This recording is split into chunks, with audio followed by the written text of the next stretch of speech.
Hello, this is Dick Evans. Thank you for joining us on this segment of the Contra Costa Reads program, an innovative approach which encourages the residents of Contra Costa County to all read the same book over a month and then to engage in online events like this one tonight that illuminate the theme of that book.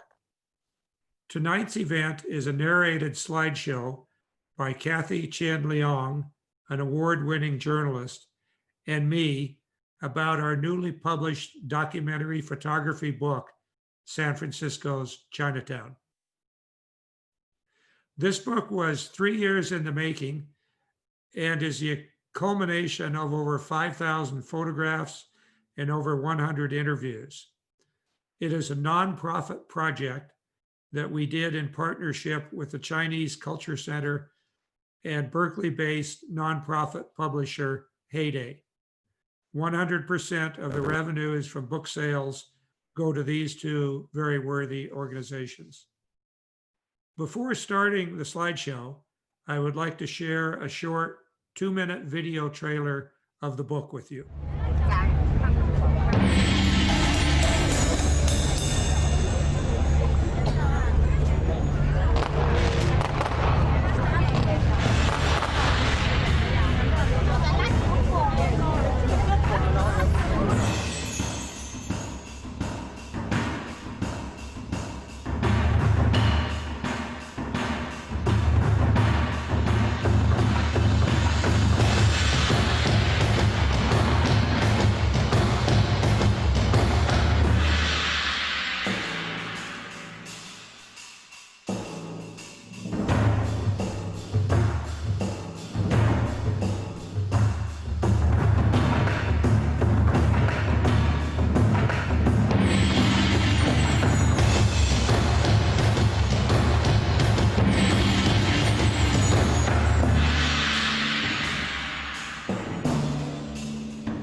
You've seen the Cliff's Notes version of the book. I would like to go into a little more detail, and Kathy and I to talk about some of the photos and backstories that went into the making of the book. I might also mention at this point that there should be a Q&A button somewhere on your screen, probably on the bottom, but in some devices it may be on the top. And as we go through this, if you have comments or questions, please enter them. At the end of the slides, prepared slides, Kathy and I will go through and try to answer as many questions as time allows. I also noticed that there were a couple of comments asking to make the speaker's image larger or to move images. I believe that the control over the images for those on the webinar is on your screen. If you want to play around a little bit, you might find a way that you can get the screen format that you're looking for. Okay, this first photo, next one up on the screen, and that's always an excellent sign that the first photo of the first presentation on this book is the correct photo. So terrific to see it there and reassuring. This is a photo of an iconic street scene of San Francisco's Chinatown. For those who have visited Chinatown, perhaps as a tourist or have visited just online, or perhaps have grown up in San Francisco or the Bay Area, these red lanterns above Grant Avenue are probably what first comes to mind when most of us or many of us think of Chinatown. And it's not a coincidence that we chose the facade of one of these buildings on Grant Avenue for the cover of the book. And you can see a very colorful facade. This particular building once housed a very historic restaurant called the Four Seas restaurant. It's now home to also a very well-known contemporary Michelin-starred restaurant, Mr. Jew's. Other iconic images that many of you will recognize are the historic street lamps and the pagoda rooftops that line Grant Avenue, or this historical building on Washington Street, which now houses the East-West Bank. And during our production of the book, we learned that this building used to house the old telephone exchange for Chinatown, where women sat at long tables with the plug-in cords that would connect telephone calls. None of these, however, really represent the true original Chinatown founded in the mid-1800s as immigrants from southern China flooded into San Francisco, which was the gateway to what they called Gold Mountain, as California was then known. When the immigrants came to work on the railroads and in the gold mines, the original Chinatown was really a crowded, low-cost housing and virtually a ghetto. However, that Chinatown was wiped out by the 1906 earthquake and the fires that it caused, and it was replaced in the years immediately following with an American interpretation of what they then called Oriental architecture. And the pagoda roofs that we've just seen and those buildings that we now know as Chinatown were ironically designed by Caucasian architects working from photos and drawings from China. From the beginning, the path to immigration for the Chinese immigrants was not easy. And for decades to come, racism, prejudice, and exploitation were still common themes. The Chinese Exclusion Act was only the most famous and overt of many obstacles that were intended to discourage immigration and discriminate against the new arrivals. Those who came to San Francisco were processed through Angel Island. Some of you may have visited Angel Island. It was the Ellis Island of the West Coast. It was the gateway for immigrants coming into the West Coast. And they were treated, in fact, like numbers, as this inscription, which was one of hundreds, perhaps thousands of inscriptions carved in Chinese characters on the walls of the detention center. And let me just pause and read this because I think it's so powerful. Everybody's got a number. I think my number is 80340. They would put your number on the blackboard and you know that you have to go to interrogation or a health checkup. They didn't use names. On the day they let you go, your number is on the blackboard and it says San Francisco. And this was written, as you see, by a young man, 11 years old at the time. As dramatic and challenging as the first century of Chinatown was, like any community, it's continued to evolve. From controversial evictions in the international hotel dispute in 1977 to the 20th century version of the Tong Wars in the 70s and the 80s, to the current COVID crisis today. Here are two profound sculptures in Chinatown. This is the first one, that speak loudly to much more contemporary struggles of democracy and justice. The Goddess of Democracy in Portsmouth Square is a 10-foot tall bronze replica of a much larger statue built by students in the 1989 Tiananmen Square uprising in Beijing. And many of you may recall seeing it in the news clips on television. I certainly remember that. The second statue, the Comfort Women statue, is in St. Mary's Square in Chinatown and remembers the tragic treatment of young Chinese, Korean, and Filipino girls as sex slaves by the Japanese in World War II. This statue, when it was unveiled, created quite a stir. In fact, caused a severe fallout with San Francisco's sister city, Osaka, Japan, because of the issue that it was raising. In short, the history of San Francisco's Chinatown has been a history that's required resilience, survival, and celebration. In writing the text for this book, Kathy interviewed over 100 residents and friends of Chinatown, as Jenny mentioned earlier, and researched the history as well as current life in this unique neighborhood. Kathy? It's 5 feet high and nearly 18 feet long. This is James Leong's mural covering 100 years of Chinese in America. Now, it was criticized by the Chinese community because they felt like it reinforced stereotypes that they wanted to get away from. And he was so hurt by this criticism that he left America and he went to Europe to spend the rest of his artistic career. Meanwhile, this mural made of 7 masonite panels, it was discarded, and it was later found in a rec center in Chinatown, and parts of it were being used as a ping pong table. So when the Chinese History Museum found it, they had it restored. They contacted James Leong, who is now in Seattle, and he came to San Francisco to restore the painting. And he was given his honor and his due respect at a reception at the Chinese Historic Museum.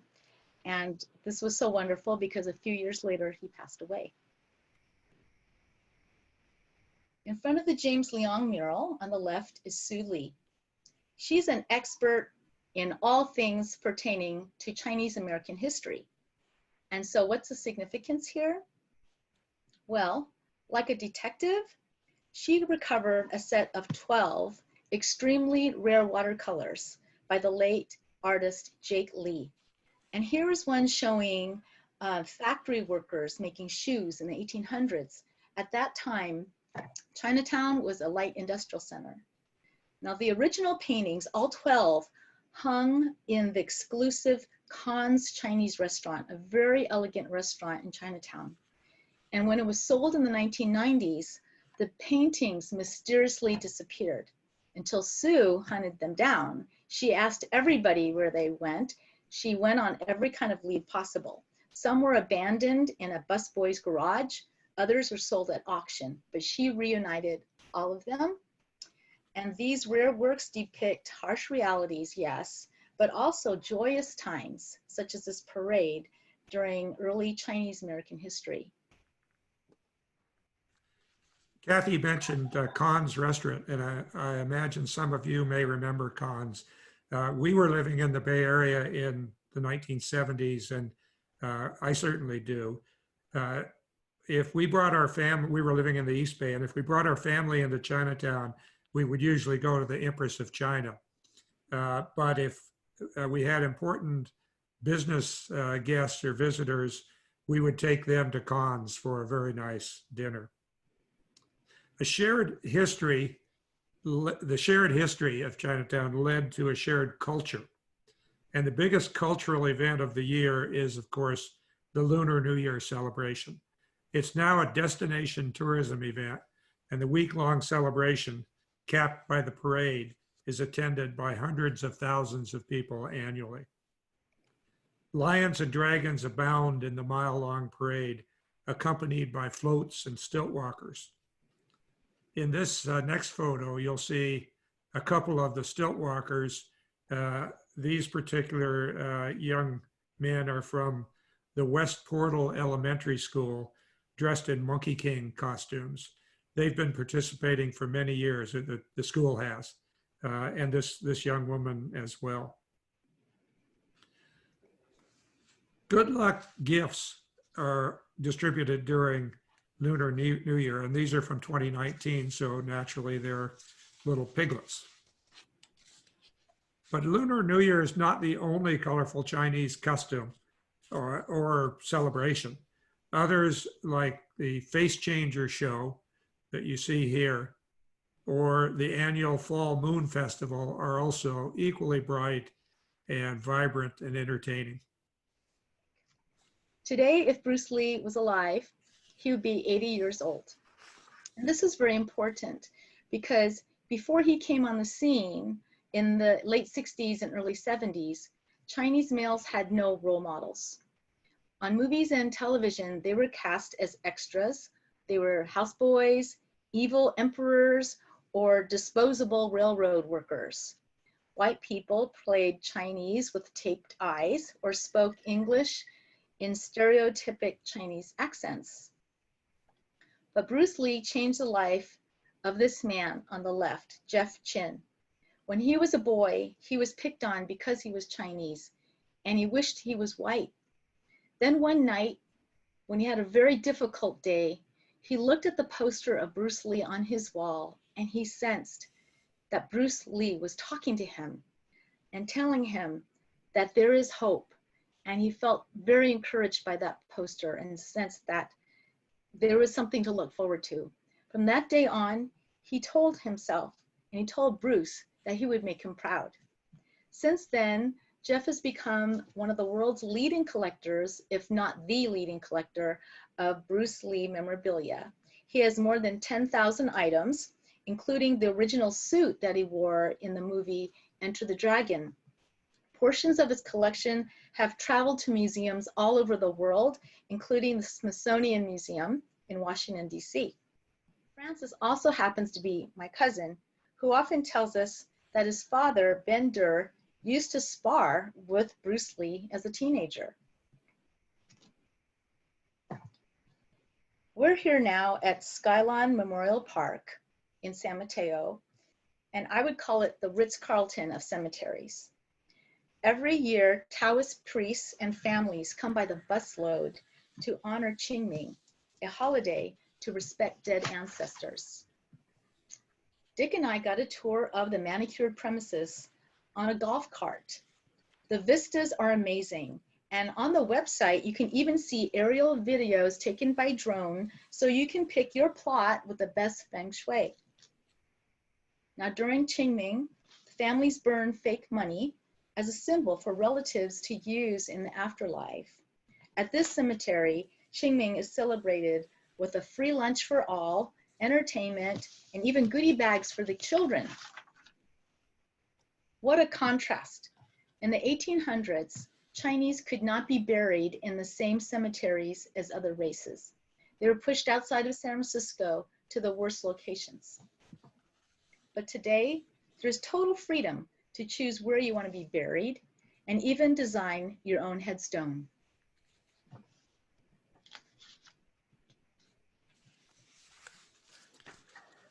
Okay, somehow I'm missing a page, but that's okay.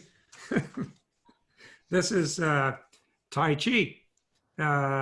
And we found out during our photo shoots that there was actually an International Tai Chi Day. So naturally, we thought we should take advantage of that. And therefore, through the CCC, we offered, I think, Jenny, it was free biscuits and tea, right, for anybody that wanted to come in and take a Tai Chi class and do Tai Chi out on the Kearny Street Bridge. So we got a good turnout and had a fun time taking shots of Tai Chi. Also during the project, we ran into this woman who happens to be a Tai Chi Sifu, or a master. And she offered to put on her pink suit, gown, what would we call it? Anyway, her Tai Chi outfit, and pose in front of some of the murals in Chinatown, some of the other sites in Chinatown. This mural, by the way, happens to be one that was done by a fellow named Luke Dragon, who has painted a number of murals in Chinatown. These are two ladies two women who participated in Tai Chi Day, had a great time, and they're striking a very Zen-like pose, as you can see here. Also striking a Zen-like pose is baby Rose. And even though she's not going to remember her red egg and ginger party, her parents, Jessica and Matt, will. This tradition is a baby's coming out party, and it happens when the baby is 1 month old. We had a difficult time finding a red egg and ginger party in Chinatown because nowadays a lot of families prefer to do these parties at home or at a restaurant in the South Bay at one of the Chinese shopping centers. But we were very fortunate that Far East Cafe on Grant offers and specializes in red egg and ginger parties. So she contacted the manager, contacted Ron Tong, seated on the left in the front, who was thrilled to invite Dick to come and take photos that day. You can see that on the table there are red eggs, and those eggs represent fertility and good fortune. And elsewhere, there would be a plate of ginger, which represents energy and strength. In ancient times, Chinese coins were held together with a red string through the middle holes. Now, when paper bills came on the scene, these were folded into red envelopes. And today, red envelopes are synonymous with Chinese New Year.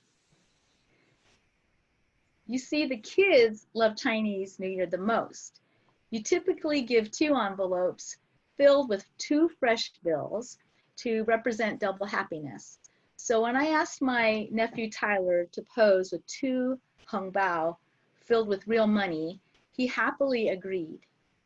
So when a girl grows up and gets engaged, the traditional bride-to-be will order a custom tailored cheongsam to wear for her wedding. And speaking from experience, these are so tight and form-fitting that you should avoid sitting down at all costs. Now, at my Chinese wedding banquet with 600 people, I changed from my white wedding gown into the cheongsam right before we toasted, all 60 tables. So I avoided splitting the seams or getting embarrassed. Now today, times have changed. Instead of getting fitted for a very tight and tailored cheongsam, you can buy various types of Chinese dresses off the rack, or you can order one on the internet. Meanwhile, the wedding tea ceremony is a treasured tradition, but fewer and fewer Chinese couples seem to be honoring it. However, Liana and Michael are the exception. On their knees, they will present their tea to the elders. Now, brides are not the only ones who receive jewelry. Many times a woman will start handing down her collection to her granddaughter, her daughter, or daughter-in-law when she feels the time is right. In recent years, Chinese grandmothers have been the targets in what is known as a jewelry scam from China. This awful crime features a couple of Chinese women who walk up to a grandmother in Chinatown and say she's carrying a curse. And either she or a family member will either die or get a horrible disease. But if this Chinese grandmother goes to a particular fortune teller, the curse will be lifted. And so she's told to bring all of her jewelry in a bag, meet the fortune teller in a hotel, and don't tell anybody what she's doing. Green Street Mortuary Band helps Chinese families say farewell to loved ones. The band plays while the family walks behind, holding a giant photo of the deceased or propping it up on top of the hearse. Now, the music here is of the highest caliber because the musicians are professionals. They play in the San Francisco Symphony and also the San Francisco Opera. Now, let's pause and look at this mural. This scene depicts everyday Chinatown life, and maybe that's why it's one of my favorites. Although it's no longer hanging, it was painted over, unfortunately, but it shows this modern woman passing a traditional tailor shop selling cheongsams.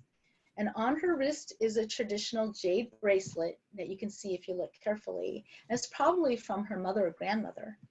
She's carrying a bag of oranges for good luck and a box of bakery treats for a sweet life. These are expected gifts when you're visiting a Chinese friend or relative. This is our family sharing dim sum with my mother in the middle. This is also known as going to Yamcha, and it's a common memory for ABCs and immigrants. So little plates of chicken feet, steamed tripe, and gizzards are not exotic to us. It's just everyday food. So what's your favorite dim sum? Tell us in the chat box for the Q&A. Kathy had invited me to that luncheon. And I have to say, when it came time for the chicken feet and the gizzards, I excused myself to get up and take the photos. I'm sure that if I spend more time there, it will be an acquired taste. We've mentioned several times that Chinatown has a real resilience to it. At least strikes me that way. And I think Aaron Peskin mentioned that as well. And I think one reason that it has such a strong resilience is that there is an extreme sense of community or togetherness in Chinatown. And it adds, I think, to the survival of that community. There are many nonprofit community focused organizations in Chinatown. And in fact, I think there are more nonprofits per capita than any other neighborhood in Chinatown. I'm sure it is. The Chinese Culture Center is shown here, which of course is our partner in the book. And they have been a fantastic partner working with us throughout the production of the book. Another way to sense the community is to walk through Portsmouth Square, which is the oldest plaza in San Francisco and also known as the heart of Chinatown. And you see here a card game going on. Now, the day I took this photo, it was one of those days when you'd have sunshine and then rain and then sunshine and rain. And when I started taking the photos, these women were all out in Portsmouth Square, in the sunshine, playing their card game. And then all of a sudden it got very dark and it started to rain quite hard. And I thought, well, that's it for the photo shoots. I should just pack up my camera and go to the car. But then I noticed the card game never stopped. It just moved. Everybody held their own hand of cards. They pulled out their umbrellas. They moved over to the overhang of the gate to the bridge, and the card game continued. Also, near Portsmouth Square on Saturday mornings, you'll find benevolent family associations hosting mahjong and cards in their buildings. I think a proud community spirit also comes through when you are exposed to the annual Miss Chinatown USA pageant and crowning event.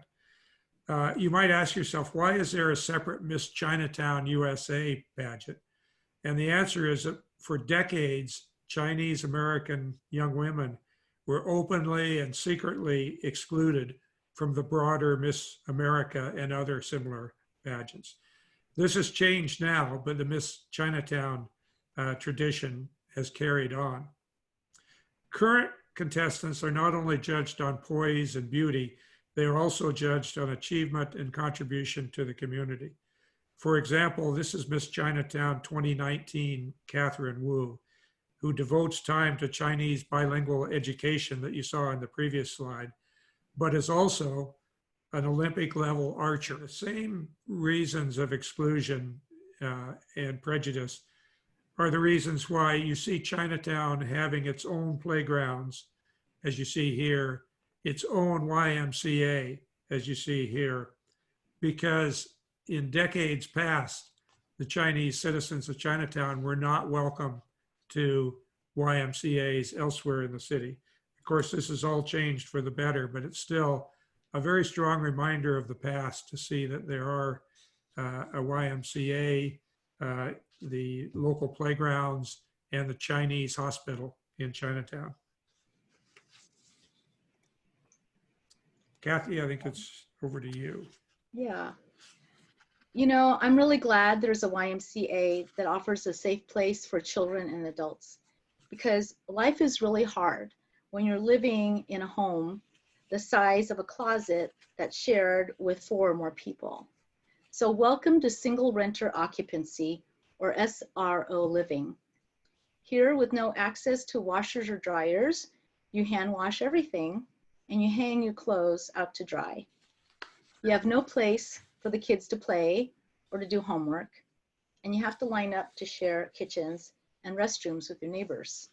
Okay, this is when I feel really old. I would love to be this young again and to be on a dragon boat racing team. On this day, it was cold and it became rainy on the day of this photo shoot. We sat with the kids inside the boat as it rocked, and my notebook was getting saturated with raindrops, and Dick almost lost his camera. Do you remember that, Dick? Yeah, I do. So if you're on this particular dragon boat team, you're really blessed because your uniforms are free, your racing time is free, their coaches are volunteering their time. This is Community Youth Center, and it is a nonprofit that works with teens that are at risk. CYC's Dragon Boat Sport is transforming the lives of all these at-risk kids who otherwise might be tempted to join the wrong crowd. So it was great to see the older kids treat the younger ones like siblings. Everyone who signs up for the team gets in. Now this is Bella Chen, and she admits she was totally unathletic before joining the team.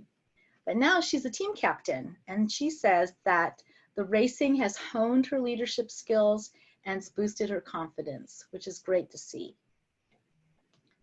Now, in my youth, I must admit I was ashamed of Chinese ways and culture. But today things are so different. And many Chinese kids are so proud of being Chinese. That's wonderful to see. This is Yuhan Chen, who you saw in the video earlier. And last year, she was only 6. In this photo, she's picking up a brush for the first time at the Chinese New Year event. And she finds out she excels at Chinese calligraphy. She is really good. Here you see my nephew Tyler again, and he happily samples dragon beard candy, making a beard of his own.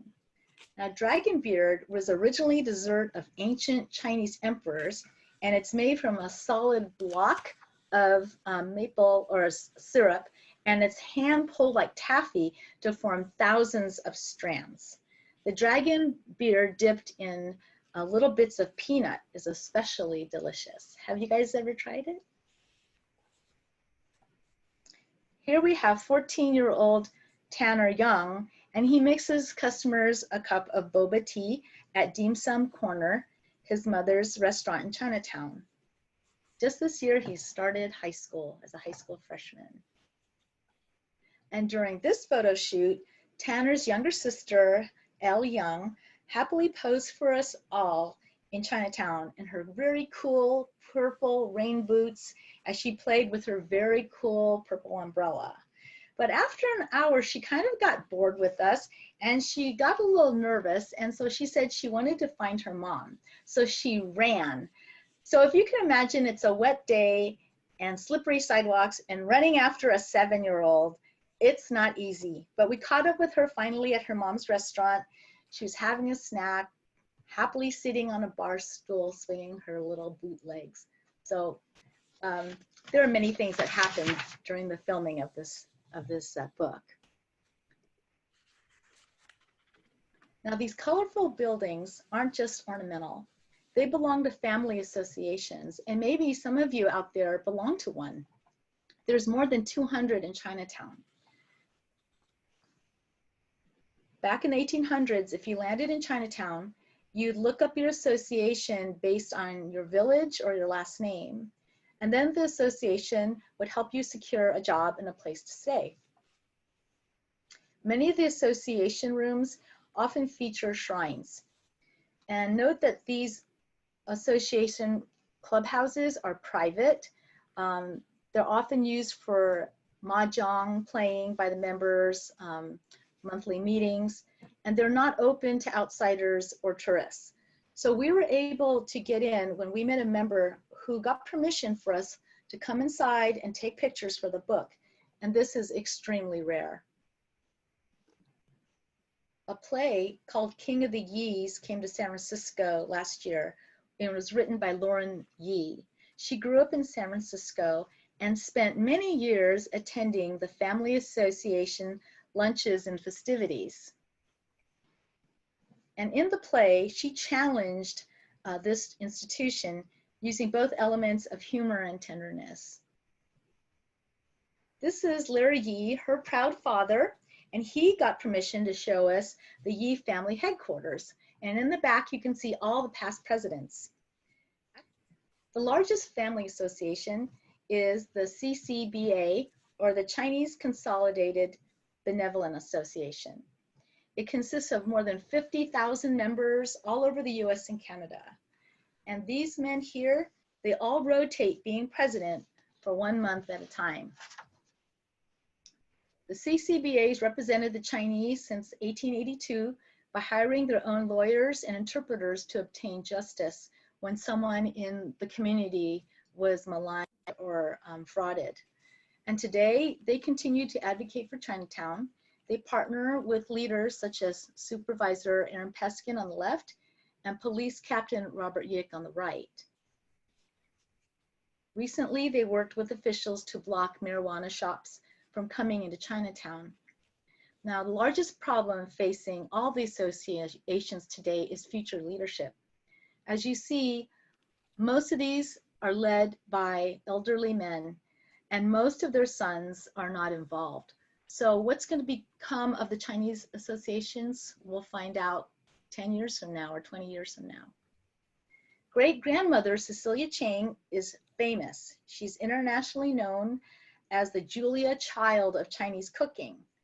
Back in 1968, she opened the very first elegant Chinese restaurant. It was called the Mandarin, based in Ghirardelli Square. She wanted to base it in Chinatown, but because she's not from Guangdong, not from the South, she was excluded by the Cantonese because she is not Cantonese. Her son Philip later on caught the restaurant bug, and you might recognize his name because he is the co-founder of P.F. Chang's with restaurants all over the world. She's 101, but other people say she's 102, but actually she's both, because when you're born in Chinese culture, you start off as one. So there you go. Now, Chinese school began early in Chinatown in the 1800s because parents were very fearful that they were going to lose the Chinese culture and lose the Chinese language. And remember the Reverend Fong I told you about earlier? Well, he was quite a rascal in the day. He had to go to Chinese school, and he and his buddies were so naughty, they made almost every Chinese school teacher cry. And in the 50s and 60s, if you disobeyed, you would get wrapped on the knuckles with a ruler, or you could get spanked and it would be totally okay. Back then, they learned Cantonese because most immigrants came from the Guangdong province, then known as Canton. But now kids are learning Mandarin, the national language of China. Of course, music and dance in all forms, from Chinese opera, shown here, at least the backdrop to a Chinese opera, to Forbidden City type follies and burlesque, to aerobic lion dances, all play an important role in Chinese culture identity as well. Setting up the elaborate backdrops and 3 hours of makeup preparation go into every Chinese opera performance. And I was lucky to be invited to go backstage into the dressing room 3 hours before the performance and photograph the full process of putting on the makeup over that 3-hour period. And I can tell you, after spending 3 hours watching the makeup go on, and it went much faster than you might think. It was, I mean, in terms of the time passing, chatting with the performers and hearing what they were doing. It certainly makes you appreciate the final scene all the more. Now, knowing that it took 3 hours to put it on, I couldn't resist asking how long does it take to take it off? And the answer is about 15 minutes. So obviously it comes off a whole lot quicker than it goes on. Equally entertaining is a troupe that's appropriately named the Grant Avenue Follies. And you saw the founder, Cynthia Yee, in that little Voices of Chinatown that we played at the very beginning. She founded the group to celebrate and recreate the golden age of burlesque in Chinatown. And what makes it special is she recruited the same dancers, now who are mostly in their 70s and 80s, to put it together and put on these highly entertaining benefit events for veterans and other good causes. The performers are still graceful, rhythmic, and energetic, and I think are a tribute to the lasting benefits of dance. As you just saw in the last couple performers, we should all look so good. Now the Grant Avenue Follies practice several times a week for 3 hours at a time, and that is a lot of cardio, so maybe not for me. But here is lion dancing, and it looks easy, but actually it's not. It's filled with a lot of dangerous acrobatics requiring handstands and flips from one skinny pole to the next. And moving around a 10-pound lion head to mimic a real lion, it's a lot of work as well. If you haven't practiced, your arms will fail you and you won't even last through an entire parade. Here is Corey Chan, and we call him the Lion Head Whisperer. For over 40 years, he's been restoring damaged lion heads and gives them back their roar. He is simply self-taught. He replaces the eyelid strings used for blinking, he glues on new fur, and paints over scratches until the lion looks like new. After the repairs, says Corey, new memories come back to the lion. Aren't these stunning? It was fun to see his garage. That photo was taken in his garage and it's filled with lion heads. I don't think he has room for his cars there. For many visitors and residents, of course, a Chinatown experience is just not complete without a stop at a restaurant, a bakery, or a food market. And I know over the 3-year period that I was taking photos there, I would seldom get out of Chinatown without a dim sum or a bakery stop. And in fact, there's even a best-selling book titled The Woman Who Ate Chinatown, a San Francisco Odyssey, which was written by the late Shirley Fong Torres. Many people have their local favorite restaurant like this one, often with roasted ducks in the window. And the roasted ducks will never disappear from Chinatown restaurants. But some new restaurants are creating a much more open, lighter dining environment and ambiance. One of the vanguard of the new restaurants is China Live under chef George Chen. Here you see an immaculate, well-lit kitchen, as well as the chef there in the middle. Giant steamers, and my favorite, giant chocolate mousse mixers.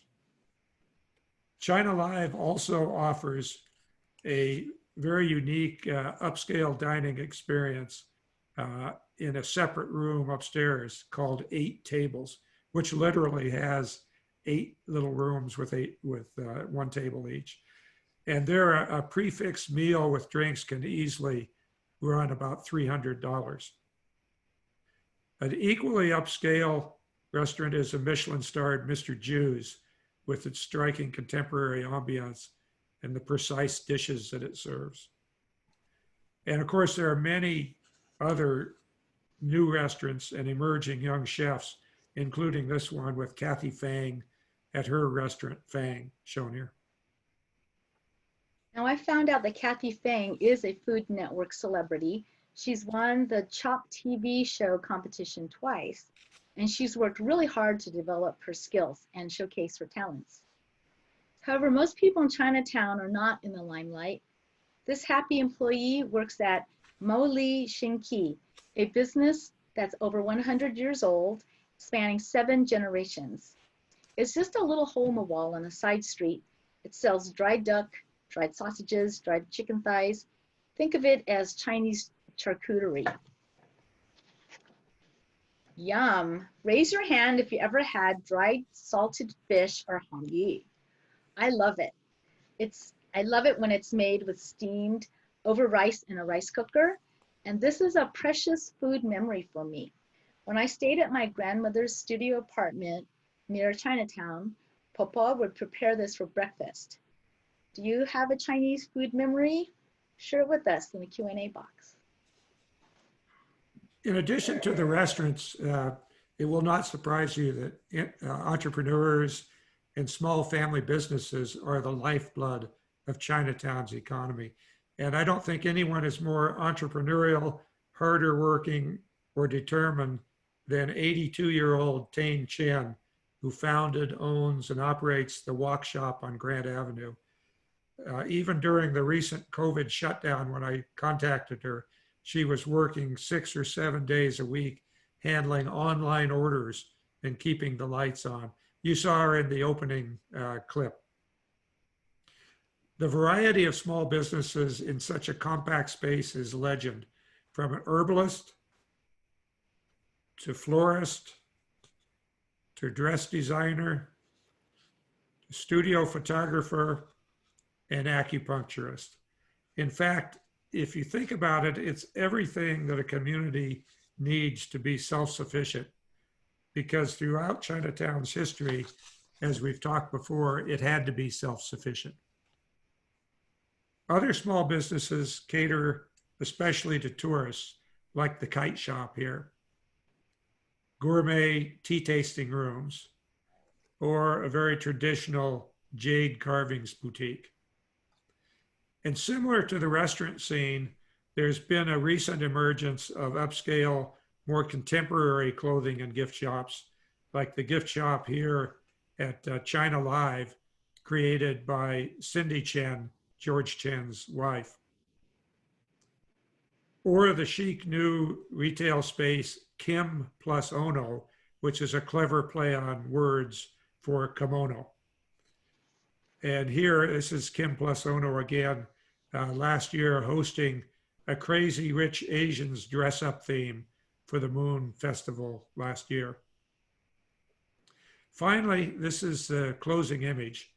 And it also serves as the back cover for the Chinatown book, as you may have seen. It's a photo of a mural in the back hallway of the new restaurant startup Dim Sum Corner.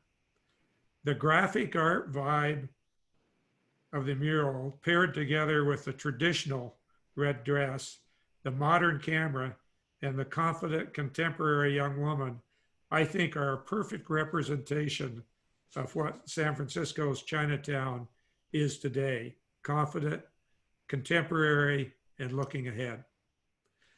We are now delighted to respond to several questions that have previously been submitted to us by the Contra Costa Library. It looks like the first question is about Cameron House and its role in fighting human trafficking. Specifically, the question is, can you tell us more about Cameron House and the trafficking of labor, men and women? Kathy, do you want to tackle that one? Sure. Cameron House was originally the Presbyterian Occidental Mission House, and it was a safe house for Chinese women and girls established in the late 1800s. It was later named the Donaldina Cameron House after its heroic executive director who led raids with police to rescue Chinese women from prostitution. So in those days, trafficking was legal. And in 1869, men would hungrily wait at the wharf when a cargo of Chinese women came into port and sold as prostitutes. And policemen would actually wait there until they were safely delivered to the brothels. But, you know, we're so grateful that Donaldina Cameron came on the scene.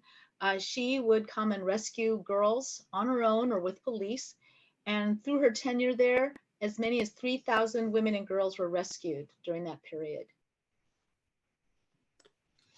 The next question is, can you talk a bit about the influence of the gold rush on San Francisco's Chinatown? Maybe I'll take a shot at that, and if you have anything to add, Kathy, feel free. So first you have to remember that San Francisco in 1848 only had 1,000 residents. So it was quite a small settlement. And it was in 1848 when the first Chinese national came to San Francisco. So the first Chinese immigrant who happened to be a servant came in 1848. Now, you also remember 1849 was the year of the gold rush, probably the reason for the name, the 49ers. In 1 year from 1848 to 1849, the population of San Francisco itself went from 1,000 to 25,000. And then within the next few years, it went up to 300,000. And a portion of that were Chinese. So you could say that, in fact, the gold rush actually created Chinatown in the very beginning, because that's why the immigrants came, was to work in the gold mines. And then after that, on the railroad construction. But of course, not all of them went to the gold mines and to the railroads. Many of them stayed in San Francisco and worked in support roles, from manufacturing to laundries to restaurants and other jobs. And they grew with that rapid expansion of San Francisco itself. And then after the gold rush and after the railroad work, after the peak of those, then when that work stopped, there was obviously a surplus of cheap immigrant labor looking for work. And the population of Chinatown grew, and other activities took place, like light manufacturing. And just as an example, you all know Levi Strauss as the jeans producer. Levi Strauss started, I think it was 1849 actually, and were a supplier to the gold rush. So like many businesses in San Francisco, they grew rapidly during that period. And just the same, Chinatown and some of its activities grew during that period. So that's really the genesis. The gold rush really created Chinatown. The next one, how was the location of Chinatown determined, Kathy? Okay. Well, logically, Chinatown was less than a mile from the port, so the ships would come to the port of San Francisco where people would disembark. And at the same time, Portsmouth Square was where the first American flag was raised. And soon after that, this frontier town, during the gold rush especially, was a hub of activity. It was filled with hotels and businesses and shops. And Chinese wanted to be a part of that. So early on, hundreds of Chinese would strategically locate their laundries, restaurants, and shops to that Portsmouth Square center of town. And Portsmouth Square was where all the mining related needs would be met. And so this area was referred to as Little Canton. And by 1853, the neighborhood was given the name Chinatown, actually by the press. So that's how it started. And interestingly, as we talked about in the slideshow, it almost got moved because after the 1906 earthquake, there was a push by the city fathers of San Francisco to move it out of that central location far out to the nether regions of San Francisco. And the Chinese community fought that and eventually won and negotiated an agreement by which they would rebuild Chinatown to be both a tourist attraction and a functioning neighborhood. And that's how it was able to stay in that location right in the center of town. Right. So thank you very much for joining us. For more information about the book, San Francisco's Chinatown, please visit our website. You see it here on the screen at chinatownbooksf.com. On the website, you'll find many additional images that are not in the book, background stories, from Kathy's interviews, facts on Chinatown's history, as well as what people are saying about the book in the reviews, how to buy it, and when there will be future book talk events in case you know someone that would like to attend a live online book talk event. On my behalf, thank you very much. And we appreciate you joining us. Thank you.